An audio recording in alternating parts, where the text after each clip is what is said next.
In 7.6, we'll be talking about solving exponential and logarithmic equations.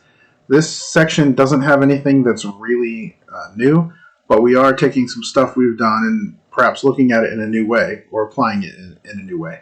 So the first thing I want to do is talk about solving equations using inverses. This is something you've been doing since middle school, like pre-algebra. We teach you how to solve equations by using their inverses. But I want to talk about it a little bit because it leads us into how we're going to solve equations with exponents and logarithms. Now, these basically have two different modalities, two different ways that they come about. We're going to see ones where we have an exponent on both sides or a logarithm on both sides. And then we're going to see ones where there's a logarithm on just one side. There's a slightly different strategy. Well, really, there's a trick for if there's the same on both sides. So we'll get into it after we talk about solving equations in general. So let me start with a simple two-step equation.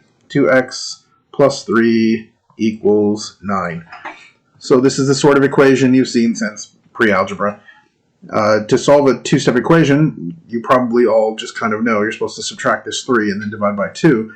Today, though, we want to take a step back and remember why we're doing those things. So over here we have an expression. It involves doing some math. If we knew what x was, we'd multiply it by 2 and we'd add 3. In order to solve the equation, we have to work it backwards. So when we try to get rid of this plus 3 here, we're going to do the opposite, the inverse of adding 3, which is subtracting 3. And so that's why we subtract 3 from both sides. It undoes the adding 3, which leaves just the 2x over here because the plus 3 and the minus 3 cancel. They're inverses, so they cancel. On the other side, we do the same thing to that side we did to the left side. 9 minus 3 is 6. Then we need to get rid of this 2 here. This is multiplication. So we do the inverse of multiplication, which is division, divide by 2. And when we divide 2 on both sides, we get x equals 3. What we're doing today is this same thing. We're just using a different set of inverses that you haven't used as inverses before. So let me start with a fairly simple example. 2 to the x equals 2 to the 2x minus 1. So this here is an exponential equation. It's got an exponent on both sides. Now, in order for the both sides strategy to work, you see that actually the bases have to be the same as well. Or you have to be able to make the bases the same. So in this case, they're both 2's. Now, basically, we need to undo this exponent here and here, which we're going to do by doing the inverse. And the inverse to an exponent is a logarithm. So the basic idea here behind this lesson is that you're going to cancel out an exponential expression by using its inverse, which is a logarithmic expression.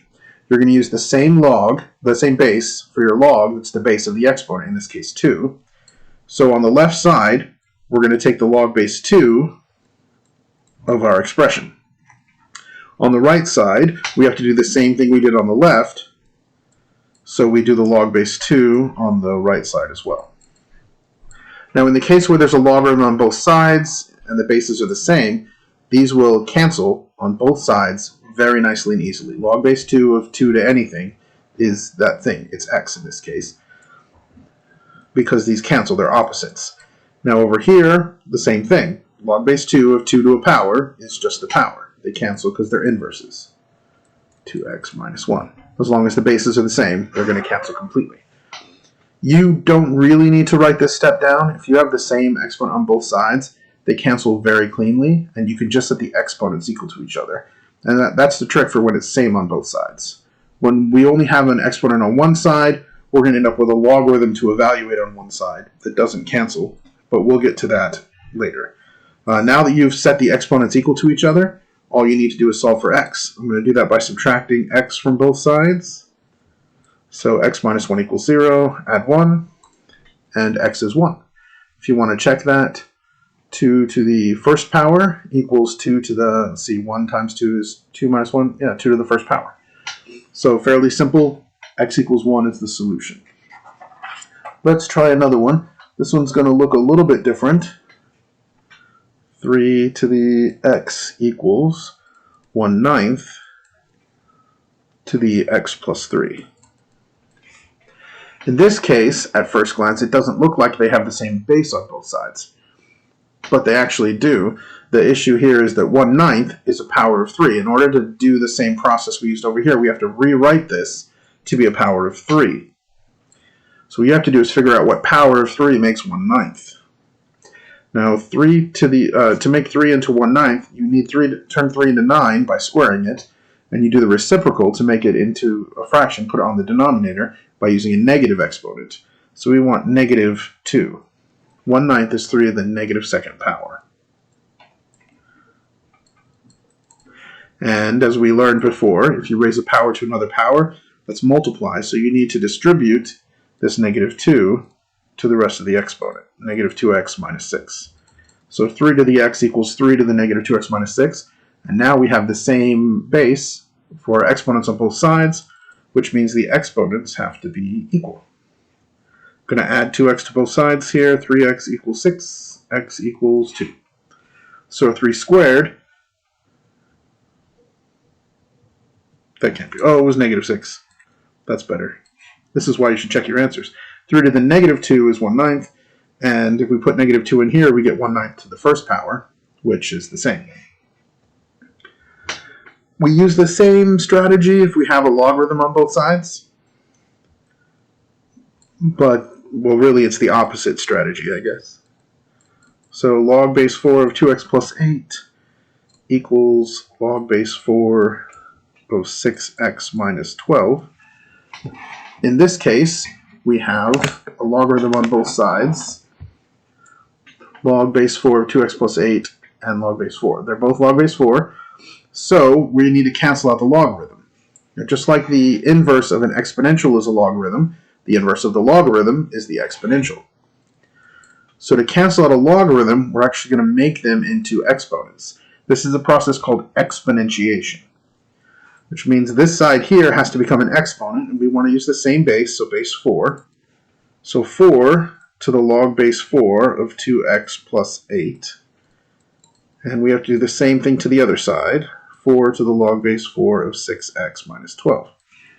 Now in this case, where it's the logarithm on both sides, these are going to cancel. 4 to the log base 4 of anything is that thing. So this becomes 2x plus 8 equals 6x minus 12. Again, we've got the same thing on both sides, and they basically just cancel each other out. You don't really need to write this step either. If the logarithms are the same, you can set the insides equal. Subtract 2x from both sides, you get 4x minus 12, add 12, and divide by 4. X equals 5. That's log base 4 of 18. 30 minus 12 is also 18. So those two are the same. There may be times where on the left you actually have two logarithms. Actually, let me write an example for that. Well, okay, this one will work. Log base 6, 3x plus log base 6 of x minus 4 equals 2. In this case, we have the logarithms on the same side, not on both sides. So we're going to have to be a little more careful when we're canceling them out, because we're now into step 3, only on one side. But in order to cancel these logarithms, I really need them to be only one logarithm on the left, so I can cancel it all at once. I need to put these logarithms together, but in our last lesson, 7.5, we learned to condense logarithms. So that's what I need to do here, is put these together. So log base 6, now I have to multiply the insides, because that's what you do when you add logarithms together. So this is actually 3x times x minus 4, which is 3x squared minus 12x. So log base 6 of 3x squared minus 12x equals 2. I'm going to do the same thing to cancel out my logarithm I did in the last example. I'm going to use exponentiation. But because this is just a 2, it's not going to cancel on that side. I'm going to put a big 6 here and make this an exponent. And I'm going to put big 6 here, so this becomes an exponent. Now 6 to the log base 6 cancels, leaving 3x squared minus 12x. But over here it doesn't cancel, but I just have to do 6 squared, which is 36. 6 times 6 is 36. Now I have an equation with no logarithms left, and I can solve it. It's quadratic. There's a square and an x. So I can't isolate x. I have to get it all over to one side and factor. In this case, these are all multiples of 3, so I can divide by 3 first, which makes this a lot easier.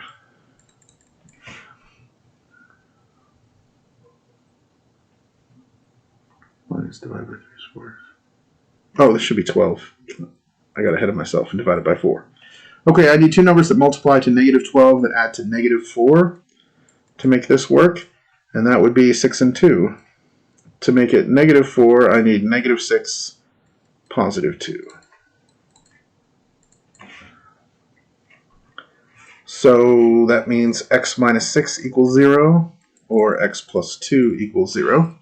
In case it's been a while or you've forgotten, the whole point of factoring is that if two things multiply to 0, then one of them had to be 0, so we can set our factors equal to 0 separately. So either x equals 6 or x equals negative 2.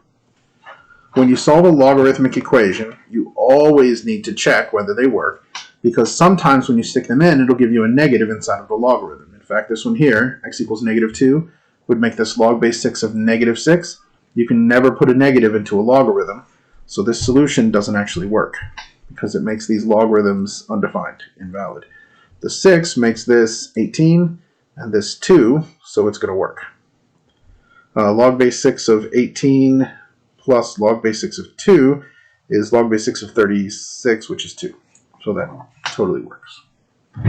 So you cancel out a logarithm. If it's only on one side, you have to remember to use the power on the other. You're actually going to evaluate that instead of just canceling it. If you have an exponent on both sides, exponent on one side, the same thing's going to happen, except you'll have to use a logarithm.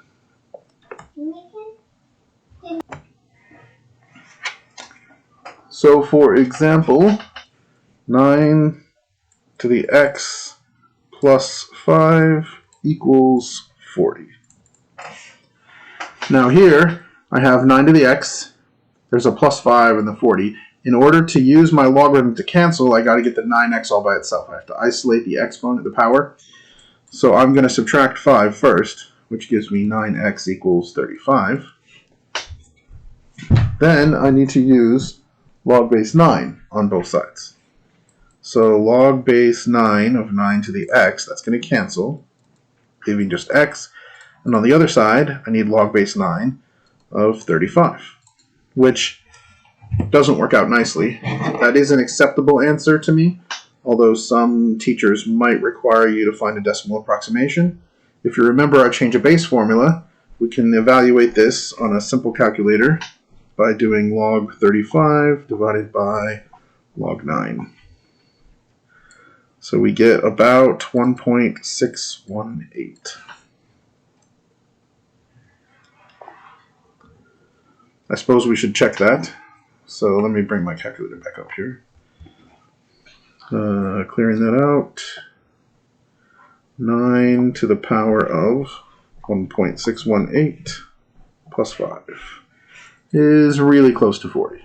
As close as the number of decimal places I kept. So this is why, as a math teacher, I prefer the exact answer, but if you give me the decimal approximation, I will accept it. There will be some times where this logarithm you can evaluate by hand. Not always.